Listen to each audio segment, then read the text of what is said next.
Class 12 business studies part A principle and functions of management के chapter 1 का lecture number 2। आज के lecture में जो हम टॉपिक कवर करेंगे वो होगा कंसेप्ट ऑफ मैनेजमेंट। तो पहला जो कंसेप्ट आता है मैनेजमेंट का that is traditional concept art of getting things done. Traditional concept ये बहुत पुराना कंसेप्ट है जो पुराने टाइम में ओल्ड टाइम्स में लोग या बिजनेसमैन इसको यूज करते थे या मैनेजर्स इसको यूज करते थे। इसका मेन मोटिव जो होता था art of getting things done, इसका मतलब होता था कि दूसरों से काम करवाना, कैसा भी काम हो ऑर्डर देके दूसरों से करवाना। तो वो क्या कहलाता था? ट्रेडिशनल कॉन्सेप्ट कहलाता था। Traditional concept of management states that the management is an art of getting things done through others. Traditional concept जो है मैनेजमेंट का वो ये कहता है कि मैनेजमेंट एक कला है अब किसी और से कोई कार्य करवाने की, उसको क्या कहते हैं? मैनेजमेंट कहते हैं। The person who directs the efforts of other is known as manager. वो person जो सबके efforts को एक direction में लेके जाता है उसको क्या कहते हैं? manager कहते हैं। He accomplishes the objectives or goals of the organization through or with the help of its employees. वो क्या करता है? वो goals को achieve करता है, उन objectives को achieve करता है जो organization ने set किए होते हैं, चाहे वो खुद करे चाहे वो किसी और की मदद से करे। This concept is considered inappropriate. ये कंसेप्ट क्या है? ये इनएप्रोप्रिएट कहलाता है आज के टाइम में। क्यों? क्योंकि आज के टाइम में कोई भी नहीं चाहेगा कि उसको ऑर्डर दिया जाए। अगर आपको काम करवाना है तो आराम से आप बता दीजिए, आप उस पर ऑर्डर नहीं चला सकते। तो कौन कौन से ड्रॉबैक्स हैं इसके? Does not give functions which a manager has to perform to get result from other. ये मैनेजर्स को ऑर्डर तो दे देते हैं कि तुम्हें ये कार्य करवाना है, लेकिन उनको पूरी अथॉरिटी और पावर्स नहीं देता था ट्रेडिशनल कंसेप्ट। तो जिस वजह से मैनेजर्स की कोई एम्प्लॉयज नहीं सुनते थे। Needs of the worker have been ignored. जो वर्कर्स की नीड है, जो एम्प्लॉयज की जरूरत है, उनको भी इग्नोर कर दिया जाता था। बस फोकस किस पे होता था कि जल्दी से जल्दी काम खत्म करके ऑर्गेनाइजेशनल ऑब्जेक्टिव्स को अचीव किया जाए। लेकिन ऑर्गेनाइजेशनल ऑब्जेक्टिव्स जब तक अचीव नहीं हो सकते जब तक आपके वर्कर्स ही सेटिस्फाइड नहीं होंगे। Managers think the worker are his her puppet and can work like machines. जो मैनेजर्स थे वो अपना दबदबा रोब जमाते थे वर्कर्स पे, अपने एम्प्लॉयज पे, अपने अंडर काम करने वालों पे। उनको लगता था कि जो वर्कर्स हैं वो एक मशीन की तरह घंटों काम कर सकते हैं। The employees are merely treated as a means of getting result. जो एम्प्लॉयज है उनको सिर्फ इस तरीके से आजमाया जाता था कि ठीक है इनको रख लेते हैं, इनसे हमारा काम निकल जाएगा, जो हमारे ऑर्गेनाइजेशनल ऑब्जेक्टिव्स हैं वो अचीव हो जाएंगे। लेकिन उनकी क्या जरूरत है? उनको फुल्ली इग्नोर किया जाता था। तो ये हमारा जो था ट्रेडिशनल कंसेप्ट था जिसका सिर्फ मोटिव था कि किसी भी तरीके से कार्य को कंप्लीट करवाना, साम दाम दंड भेद कुछ भी अपना के वो काम को कंप्लीट कराना, वो क्या कहलाता था? ट्रेडिशनल कंसेप्ट कहलाता था। और ऐसा कंसेप्ट आज के टाइम में नहीं चल सकता। तो आई होप आपको ट्रेडिशनल कंसेप्ट ऑफ मैनेजमेंट अच्छे से समझ में आ गया होगा। नेक्स्ट आता है modern concept, the process of effective utilisation of resources. Modern concept जो आज के टाइम में चल रहा है, जिसका क्या मकसद था? वन लाइनर में अगर आपसे पूछा जाए, ऐसा प्रोसेस जिसका मकसद था कि वो अपने रिसोर्सेज को, जो रिसोर्सेज लिमिटेड है, उनको अच्छे से इफेक्टिवली यूज करके अपने ऑर्गेनाइजेशन ऑब्जेक्टिव्स को अचीव कर सकें। The modern concept of management is the process of utilization of human resources and physical resources such as capital, machines, materials, etc. in such a manner that organizational objectives are achieved effectively and efficiently. Modern concept जो होता है management का वो एक ऐसा process है जिसमें human resources, workers, labours हो गए, मैनेजर्स हो गए, उनको as well as physical resources, capital पैसा हो गया, मशीनरी होगी और मटेरियल, रॉ मटेरियल हो गया, उनको इस तरीके से यूटिलाइज किया जाता है कि ऑर्गेनाइजेशनल ऑब्जेक्टिव इतने अच्छे तरीके से अचीव करते हैं कि उनके पास वेस्टेज भी नहीं होते, उनके एम्प्लॉयज भी क्या होते हैं? उनके एम्प्लॉयज भी सेटिस्फाइड होते हैं और उनके पास मैक्सिमम प्रॉफिट भी आ जाता है। तो that is the modern concept of management.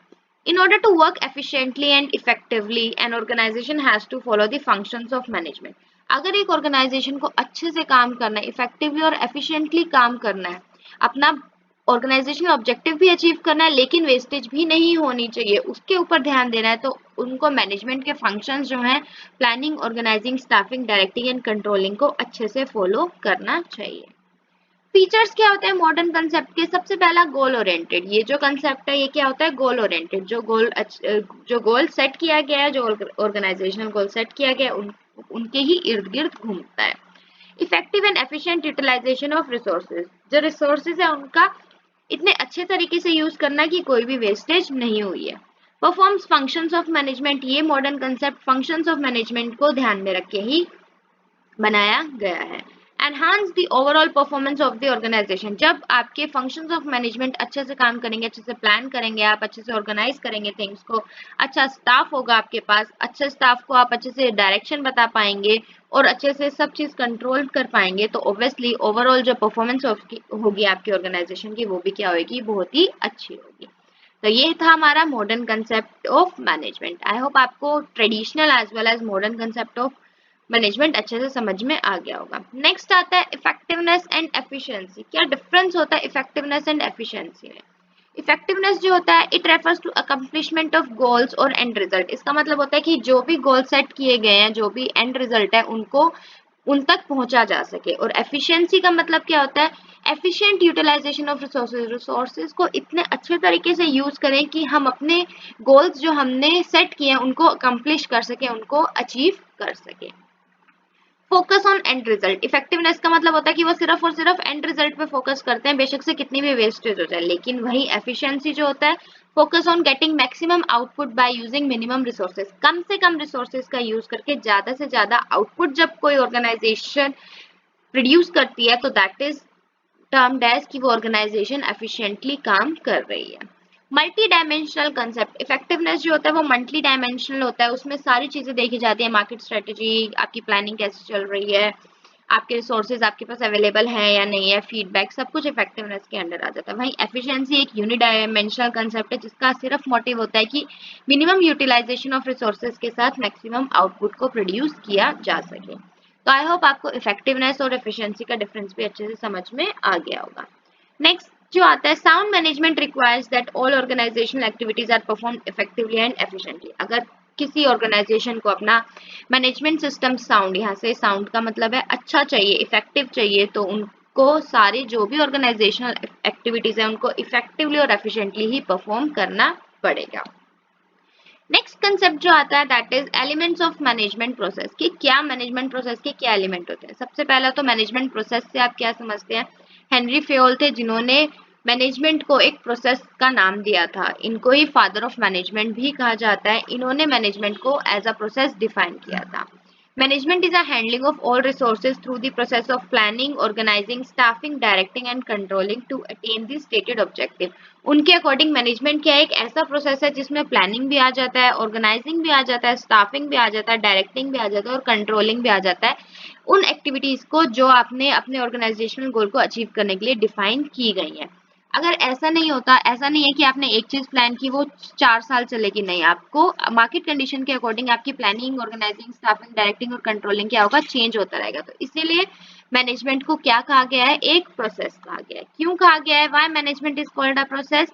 Management is called a process because it comprises a series of functions that leads to achievement of certain objective. Management को एक प्रोसेस इसीलिए कहा गया है क्योंकि ये एक सीरीज ऑफ फंक्शन है जो किसी भी ऑर्गेनाइजेशन को अपने ऑब्जेक्टिव्स को अचीव करने में हेल्प करती है। और ये सीरीज कैसे चलती है, planning, organising, staffing, directing and controlling. ऐसा नहीं हो सकता कि आप ऑर्गेनाइज पहले कर रहे हैं और प्लान बाद में कर रहे हैं, आपके पास स्टाफ की अवेलेबिलिटी है बट आपको पता ही नहीं है कि आपको उनको किस तरीके से यूटिलाइज करना है। जब आप इन सब चीजों को एक साथ कंबाइन करके एक सीरीज ऑफ फंक्शन में लेके चलते हैं तो तभी एक मैनेजमेंट प्रोसेस कहलाती है। तो आई होप आपको elements of management, father of management कौन है, हेनरी फेयोल, और मैनेजमेंट को प्रोसेस क्यों कहते हैं वो समझ में आ गया होगा। तो आज के लास्ट टॉपिक पर चलते हैं, that is management as a group. Management को एज अ ग्रुप क्यों बोला जाता है? क्योंकि मैनेजमेंट में वो सारे पर्सन काम करते हैं जो एक ऑर्गेनाइजेशन को या एक एंटरप्राइज को क्या कर सकते हैं, मैनेज कर सकते हैं। Managerial task usually not carry out by one person. एक बंदा अकेला कोई भी मैनेजरियल टास्क को मेंटेन नहीं कर सकता। To manage business, a group made up of people with specialised knowledge about the company और managerial role needs to work together. एक बिजनेस को, एक ऑर्गेनाइजेशन को अच्छे से मैनेज करने के लिए ग्रुप ऑफ पीपल होते हैं जिनके पास हर फील्ड में अपनी अपनी स्पेशलाइज्ड नॉलेज होती है, कंपनी के बारे में नॉलेज होती है, क्या काम उनको करना है उसकी नॉलेज होती है। वो जब साथ में हाथ मिलाते हैं और एक साथ काम करते हैं तभी मैनेजमेंट को एज अ ग्रुप कहा जाता है। Last but not the least, management as a discipline. Management को एज अ डिसिप्लिन क्यों कहा गया है?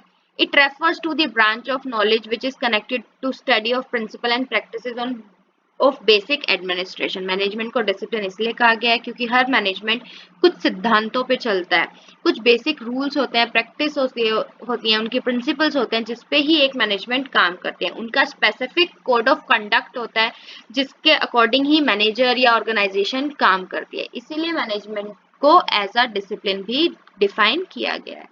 आई होप आपको आज का लेक्चर अच्छे से समझ में आ गया होगा, बट स्टिल अगर आपको कोई डाउट है तो प्लीज आप मुझे कमेंट सेक्शन में कमेंट करके जरूर बताएं। हम अपने अगले लेक्चर में कैरेक्टरिस्टिक्स ऑफ मैनेजमेंट के टॉपिक को कवर करेंगे। Till then stay safe, thank you for watching, please like share and subscribe our channel for more videos.